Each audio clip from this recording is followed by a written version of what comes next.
Hello students, welcome back to our channel. Start करते हैं अपना part 2 metals and non metals, जहाँ पे हमने कल देखा था basic introduction of our metals and non metals along with their physical properties. क्या क्या फिजिकल प्रॉपर्टीज होती है हमारे मेटल्स की अलोंग विद देयर एक्सेप्शंस, ये हम डिस्कस कर चुके हैं। चलते हैं आज आगे अपने पार्ट 2 में। एक बार रिव्यू लेते हैं। मेटल्स और नॉन मेटल्स में हमने फटाफट से देख लेते हैं क्या देखा था कि वेन एवर वी हैव 1, 2 और 3 electrons in the valence shell. अगर आपको कोई भी डाउट है कि मैम वैलेंस शेल कौन सा होता है और हमें कैसे पता चलेगा कि मेटल कौन सा होता है, नॉन मेटल कैसे पता चलता है, तो do go and watch our part 1 of metals and non metals. Okay, part 1 जाके देखिए वीडियो, फिर यहाँ से कंटिन्यू करेंगे। अगर हमारे पास क्या होते हैं 1, 2 और 3 इलेक्ट्रॉन्स, तब हम उन्हें बोलते हैं हमारा मेटल है। एंड इफ वी हैव 5, 6 और 7 electrons in their valence shell. Examples लिए थे हमने ऑक्सीजन के और सोडियम के। फॉर एग्जाम्पल अगर हम बात कर लेते हैं पोटाशियम की भी, पोटाशियम इज 2881। ठीक है, 16, 17, 18, 1, 19। यहाँ पे हमारे पास एक इलेक्ट्रॉन होता है, इसलिए हमने पोटाशियम को क्या बोला, that potassium is a metal. Whereas अगर हम बात करते हैं अपने नॉन मेटल्स की, तो अगर हम ले लेते हैं नाइट्रोजन या हम ले लेते हैं ऑक्सीजन, फॉस्फोरस, इनकी कॉन्फ़िगरेशंस लिखेंगे तो हमें क्या मिल जाएगा 5, 6 और 7 इलेक्ट्रॉन्स, और हम इसकी कैटेगरी बना देंगे नॉन मेटल्स की। ठीक है, ये पार्ट हम देख चुके हैं। बात करते हैं अपनी फिजिकल प्रॉपर्टीज की। क्या क्या फिजिकल प्रॉपर्टीज हमने मेटल्स की देख ली थी। हमने देखा था क्या होते हैं, ये गुड कंडक्टर्स होते हैं, है ना, हमारे गुड कंडक्टर्स होते हैं मेटल्स ऑफ हीट। ये हमारे लस्ट्रस होते हैं। Then these are malleable, these are ductile, these are sonorous। I hope ये सब बातें हमें पता होंगी, है ना। नहीं पता है तो कल वाला लेक्चर को रेफर कर लेंगे। और भी हमने बहुत सारी प्रॉपर्टीज यहाँ पे देख ली थी कि मेटल्स क्या होते हैं, लस्ट्रस में क्या एक्सेप्शंस हैं, मेटल्स हार्ड होते हैं, सारी बातें हम देख चुके हैं। ठीक है, अब स्टार्ट करते हैं अपनी नॉन मेटल से, और नॉन मेटल्स की भी कुछ प्रॉपर्टीज को हम डिस्कस कर लेते हैं। ठीक है,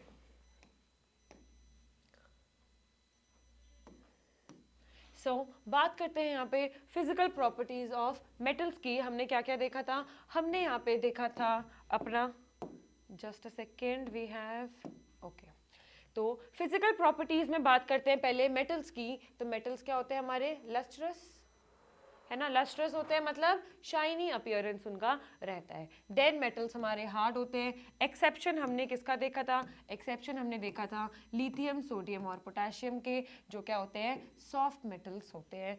एक्सेप्शन है हमारा यहाँ पे कि यूजुअली तो मेटल्स हमारे हार्ड होते हैं, बट जब हम बात करते हैं सोडियम पोटेशियम की, तो वो क्या हो जाते हैं, सॉफ्ट हो जाते हैं। Then metals are malleable, metals are ductile. Malleable में मोस्ट मेलिएबल मेटल्स थे हमारे गोल्ड एंड सिल्वर। ठीक है, ये सब बातें हम कल देख चुके हैं। Then we have metals are ductile, metals are good conductors of heat, metals have high melting and high boiling points except 2 metals, that is caesium and thallium, जो क्या होते हैं, हाथ पे रखते ही हमारे मेल्ट हो जाते हैं। Then we have metals are sonorous, and then metals are solid with the exception of mercury which is a liquid at room temperatures. ठीक है, इतनी बातें हम सब डिस्कस कर चुके हैं। चलते हैं अपने लेक्चर को आगे बढ़ाने with the physical properties of non metals. ठीक है, यहाँ से स्टार्ट करते हैं।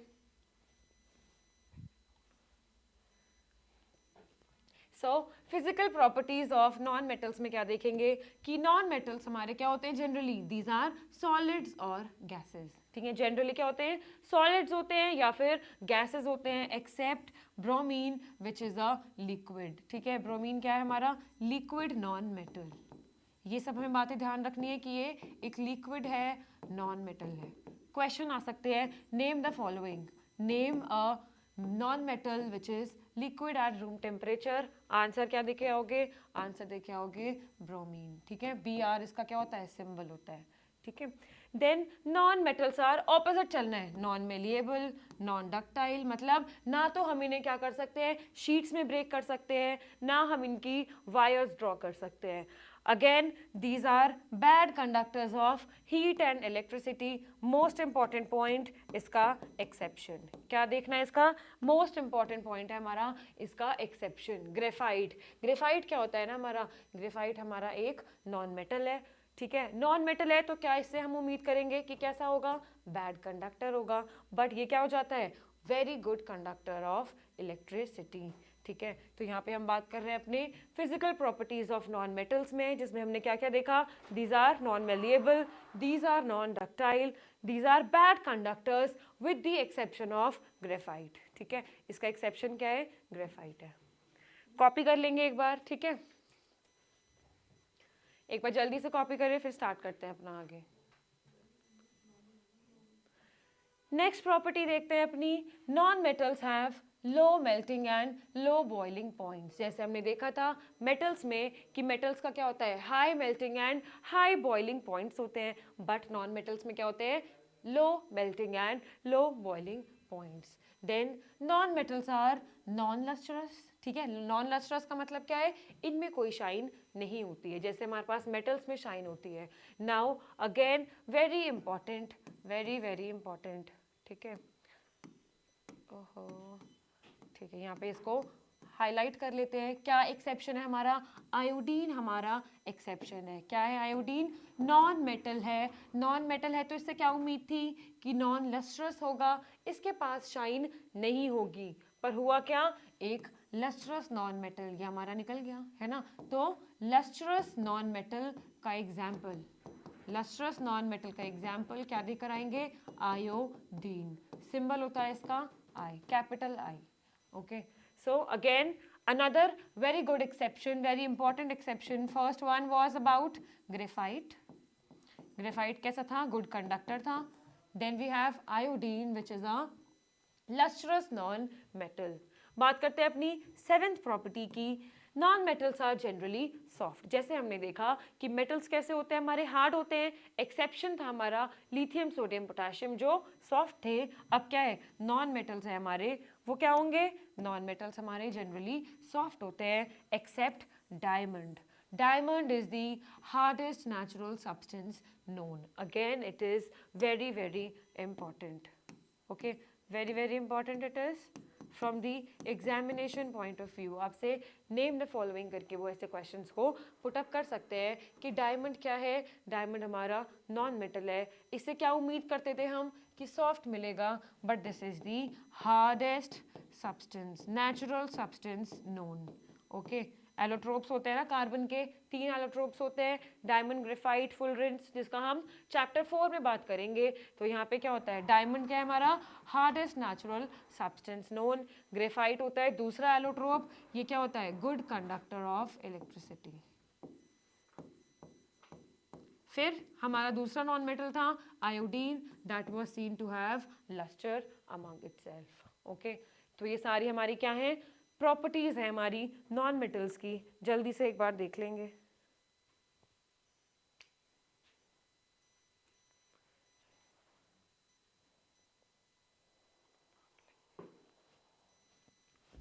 कंटिन्यू करते हैं आगे अपनी. ओके, पहले देख लेते हैं metalloids before we proceed to chemical properties of metals. अब क्या होता है कि मेटल्स है हमारे और नॉन मेटल्स है हमारे, जो दोनों प्रॉपर्टीज रखते हैं. मेटलॉइड्स क्या होते हैं, मेटलॉइड्स होते हैं हमारे जो क्या रखेंगे, मेटल्स की भी प्रॉपर्टी शो करेंगे, और जो नॉन मेटल्स की भी प्रॉपर्टी शो करेंगे उसको हम क्या बोल देंगे, दीज आर मेटलॉइड्स. वो हमारे क्या हो जाएंगे, मेटलॉइड्स, हम उन्हें अपने बोल देंगे, है ना. So they show properties of both metals and non metals. इसके एग्जाम्पल्स हमें सारे याद रखने हैं, ठीक है. क्या याद रखने हैं हमें, इसके सारे एग्जाम्पल्स हम लर्न रखने वाले हैं. Arsenic, silicon, tin, germanium etcetera. आप इसको कैसे लर्न कर सकते हैं, मेटलॉइड्स के अगर आपको एग्जाम्पल्स लर्न करने हैं तो आप याद रख सकते हैं बैग्स. बैग से आप क्या लर्न कर सकते हैं, बैग से आप याद कर सकते हैं बिस्मथ, ठीक है. फिर क्या, आर्सेनिक, जर्मेनियम एंड सिलिकॉन. ये सारे यहाँ पे लगे हुए हैं, है ना. जर्मेनियम, ये रहा GE. एस से वी हैव सिलिकॉन, ठीक है, ए से एंटीमनी या फिर आर्सेनिक, एंड बी से वी हैव बिस्मथ, ठीक है। ये सारे हमने क्या देख लिया अपने एग्जाम्पल्स ऑफ मेटलॉइड्स, ये सारे हमारे एग्जाम्पल्स ऑफ मेटलॉइड्स आ गए हैं, ठीक है। बात करते हैं अपने नेक्स्ट टॉपिक पे, जिसका डिटेल डिस्कशन हम अपने पार्ट 3 की वीडियो में देखेंगे, बट एक बार थोड़ा इंट्रोडक्शन ले लेते हैं कि हमारी क्या होती है केमिकल प्रॉपर्टीज ऑफ मेटल्स। बात करते हैं अपनी पहली केमिकल प्रॉपर्टी की, क्या होता है जब हमारे मेटल्स रिएक्ट करते हैं ऑक्सीजन में, या फिर एयर भी बोल सकते हैं हम, एयर से रिएक्ट करते हैं तो एयर में क्या होती है ऑक्सीजन, तो क्या बन जाता है हमारा मेटालिक ऑक्साइड, मेटालिक ऑक्साइड बनेगा। ये हम देखेंगे नेक्स्ट प्रॉपर्टी में, है ना। फॉर एग्जांपल अगर हमने क्या करा, मैग्नीशियम लिया, मैग्नीशियम को एयर में बर्न किया, अगर हम मैग्नीशियम को एयर में बर्न कर रहे हैं तो मतलब हमें ऑक्सीजन के साथ रिएक्शन कराना है, प्रोडक्ट क्या बनेगा मेटल का ऑक्साइड, यहाँ पे क्या बन जाता है मैग्नीशियम ऑक्साइड। सिमिलर रिएक्शन है सारी, कैसी, Na के अंदर ऑक्सीजन दे दो, सोडियम का ऑक्साइड, फिर क्या करेंगे कॉपर के अंदर दे दो, है ना, फिर दे देंगे हम अपने कॉपर के अंदर ऑक्सीजन, ठीक है। कॉपर का रिएक्शन ऑक्सीजन के साथ कॉपर ऑक्साइड, यहाँ पे सोडियम ऑक्साइड, ये सब हमारे क्या बन जाएंगे, ये सब हमारे ऑक्साइड्स बन जाएंगे यहाँ पे, ठीक है। बिफोर दैट और भी इंपॉर्टेंट बात इनके बारे में एक बार पढ़ लेते हैं कि metals are generally electropositive in nature. दूसरी इंपॉर्टेंट बात हमने यहाँ से क्या निकाली कि मेटल्स हमारे इलेक्ट्रो पॉजिटिव होते हैं, नॉन मेटल्स हमारे इलेक्ट्रो नेगेटिव होते हैं। यहाँ पे क्या नोट करना है कि मेटल्स हमारे इलेक्ट्रो पॉजिटिव नेचर दिखाते हैं and they lose electron to form noble gas configuration and they form cations. For example देख लेते हैं इसको अच्छे से एक बार। देखो बात कर रहे हैं हम अपनी नेक्स्ट प्रॉपर्टी की, जो क्या है कि मेटल्स होते हैं हमारे, क्या होते हैं मेटल्स हमारे, दीज आर इलेक्ट्रोपॉजिटिव। पहली बात क्या है कि ये होते हैं हमारे इलेक्ट्रोपॉजिटिव होते हैं, तो ये क्या करते हैं, ये लूज करते हैं इलेक्ट्रॉन्स, और लूज करके क्या फॉर्म करते हैं, लूज इलेक्ट्रॉन करके ये फॉर्म करते हैं कैटायंस, ठीक है। और कैटायंस फॉर्म करने के बाद ये क्या अचीव कर लेते हैं, नोबल गैस कॉन्फ़िगरेशन। देखते हैं ये नोबल गैस कॉन्फ़िगरेशन की क्या बात हो रही है यहाँ पे।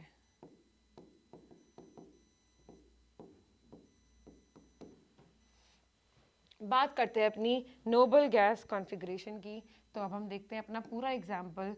फॉर एग्जाम्पल हमारा कॉमन एग्जाम्पल है सोडियम का एटॉमिक नंबर 11, ठीक है, एटॉमिक नंबर इज 11। तो अगर हम सोडियम के लिए लिखते हैं एटॉमिक नंबर 11, तो हम क्या लिखेंगे इसकी कॉन्फ़िगरेशन 2,8,1, है ना, सिंपल है, ये कॉन्फ़िगरेशन लिखते हैं। अगर हम ये कॉन्फ़िगरेशन लिखते हैं तो 1 इलेक्ट्रॉन से हमें पता चल गया कि ये मेटल है ना, यहाँ से हमने पता लगा लिया ये मेटल है फ्रॉम आवर फर्स्ट लेक्चर जो हमने कल देखा था।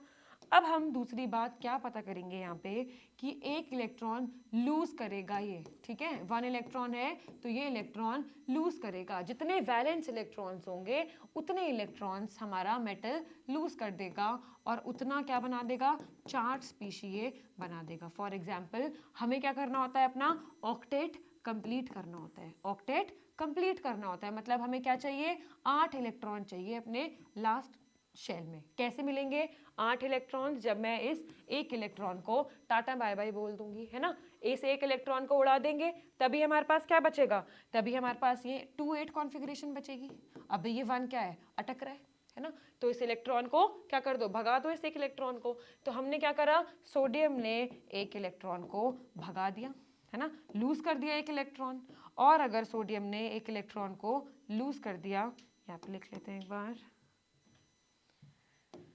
सोडियम ने एक इलेक्ट्रॉन लूज किया और क्या बना देगा, क्या बनाएगा, कैटायन बनाएगा। कैटायन मतलब पॉजिटिव स्पीशीज। कितना चार्ज आया, जितना इलेक्ट्रॉन उसने लूज किया। एक इलेक्ट्रॉन लूज किया यहाँ पे तो एक चार्ज, एक इलेक्ट्रॉन लूज किया Na+1 आ गया, ठीक है। और ये हमारा सोडियम क्या था यहाँ पे 2,8,1, एक इलेक्ट्रॉन उड़ गया है तो क्या बन गया 2,8, और ये जो कॉन्फ़िगरेशन आई है इसे हमने क्या बोला, नोबल गैस कॉन्फ़िगरेशन। क्या बोला इसे हमने, नोबल गैस कॉन्फ़िगरेशन। क्यों बोला नोबल गैस कॉन्फ़िगरेशन?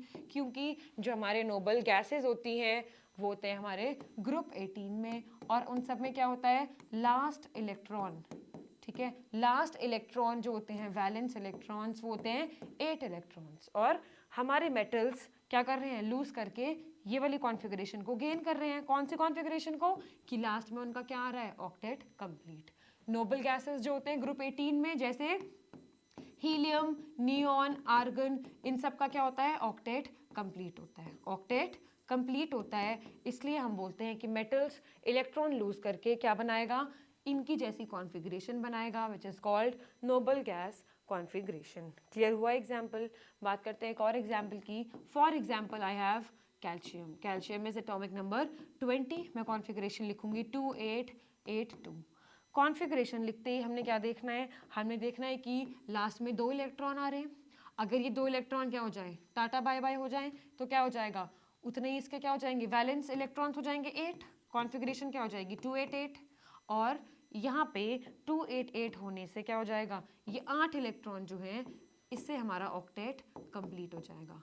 लास्ट में क्या आ गए, 8 इलेक्ट्रॉन आ गए, तो हमारा ऑक्टेट क्या हो जाता है, कंप्लीट। हमारा ऑक्टेट क्या हो जाता है, कंप्लीट हो जाता है। तो अब क्या करना पड़ेगा कैल्शियम को, कैल्शियम को इन 2 इलेक्ट्रॉन को भगाना पड़ेगा। तो क्या करेगा, कैल्शियम -2 इलेक्ट्रॉन्स गिव्स कैल्शियम 2+, मतलब 2 इलेक्ट्रॉन्स क्या करा है उसने, 2 इलेक्ट्रॉन्स निकाले हैं। तो यहाँ पे दो चार्ज आ गई है कैल्शियम के ऊपर। पहले कॉन्फ़िगरेशन थी 2882, अब क्या हो जाएगा 288, और ये क्या फॉर्म कर लेंगे, नोबल गैस कॉन्फ़िगरेशन। समझ आया आपको? जो मैं समझा रही थी अपनी फर्स्ट स्लाइड में, वहाँ पे क्या डिस्कस कर रहे थे हम, यही बात डिस्कस कर रहे थे। क्या था कि metals are electropositive in nature and they lose one or more electrons present in their valence shell to form cations। यही बात डिस्कस कर चुके हैं, है ना? अब क्लियर हो गया क्या बात हम यहाँ पढ़ रहे हैं, और हम उसको डिस्कस भी कर चुके हैं। By doing so they achieve a electronic configuration of noble gas elements. Example देखते हैं सोडियम का।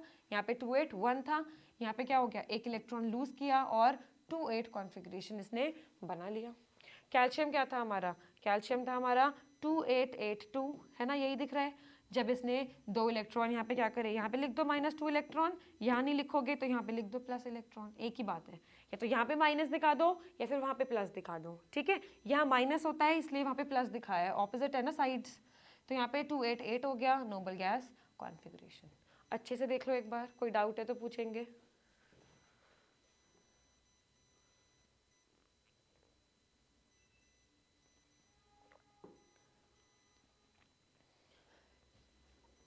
ठीक है। So this was our general introduction of कैसे हमारे मेटल्स रिएक्ट करते हैं chemically. They lose electron and they form cations. बात करते हैं अपनी नेक्स्ट प्रॉपर्टी की, जो क्या है, फर्स्ट केमिकल प्रॉपर्टीज का इंट्रोडक्शन लेंगे। Formation of metal oxides. बहुत सिंपल है, मेटल में क्या होगा, एयर के साथ रिएक्शन, एयर में क्या होता है, ऑक्सीजन, और क्या बन जाएगा, मेटल का ऑक्साइड। क्या बन जाएगा, मेटल का ऑक्साइड। ध्यान रखने वाली बात यहाँ पे क्या है, which is again most important thing, कि ये जो मेटल ऑक्साइड्स होते हैं ये हमारे बेसिक नेचर के होते हैं। कैसा नेचर होता है इनका, बेसिक नेचर होता है, ठीक है। सो almost all the metals react with oxygen to form metal oxides which are basic in nature. Important बात है, which are basic in nature. Potassium and sodium again most important reasoning. क्या होता है, sodium और पोटेशियम भी क्या करते हैं, जैसे यहाँ पे सारे मेटल्स रिएक्ट करते हैं, पोटेशियम और सोडियम भी रिएक्ट करते होंगे, है ना, Na+O2। क्या होगा, इसका भी रिएक्शन होगा, पोटेशियम का भी रिएक्शन होगा, बट इनका रिएक्शन जो होता है ना ऑक्साइड बनाने का, ये इतना विगरस होता है। क्यों इतना विगरस होता है, क्योंकि सोडियम और पोटेशियम हमारे बहुत ज़्यादा हाईली रिएक्टिव मेटल्स हैं। क्या है, हाईली रिएक्टिव मेटल्स हैं, तो इनकी रिएक्शन क्या होती है, बहुत ज़्यादा विगरस होती है। इनकी रिएक्शन बहुत ज़्यादा विगरस होती है, और दे क्या करते हैं, जैसे ही हम इन्हें एयर में लेके जाते हैं, they start burning when kept in open air. इसलिए हम इन्हें क्या करते हैं, इसलिए हम हमेशा इन्हें केरोसिन ऑयल में रखते हैं to prevent their reaction with oxygen present in the air. अगर हम इसे नॉर्मली ले आएंगे अपने हाथ पे भी रख लेंगे सोडियम को या पोटाशियम को, तो क्या होगा, विगरस रिएक्शन होगा और वो जलने लग जाएंगे, दे विल कैच फायर। इसलिए हम इन्हें कैसे स्टोर करते हैं, इसलिए हम हमेशा इन्हें केरोसिन ऑयल में स्टोर करके रखते हैं, सोडियम और पोटाशियम को। Na+O2 क्या देता है, Na oxide, and then we can balance the equation. यहाँ पे हमने सोडियम लिया है, सिमिलरली हम और मेटल्स के साथ भी सेम रिएक्शन करके दिखा सकते हैं। क्लियर हो गई बात? तो हमने क्या देखा, हमने देखा कि whenever we are forming these metallic oxides, metal plus oxygen का रिएक्शन होता है and these metal oxides are basic in nature. I hope इतनी बातें हमें क्लियर हो गई हैं। कंटिन्यू करेंगे अपने पार्ट 3 में along with the detailed discussion of chemical properties of the metals. Till then, stay tuned with our channel. Thank you so much. And